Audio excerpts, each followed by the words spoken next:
Hey everyone, welcome back to another YouTube video, and in this video I'll be showing you guys how to fix your Notion notifications not working on iPhone new update 2025. First of all, if you're having trouble getting notifications from Notion on your iPhone, here's how to fix it fast.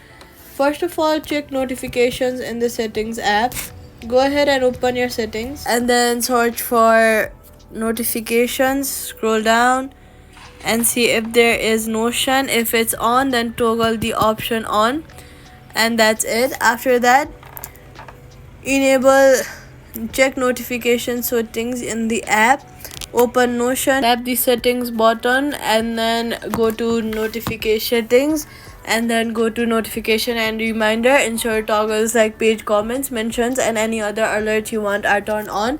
Update the app and restart your phone. Visit the app store, search for Notion and see if there is an update button available. If there is, update your app.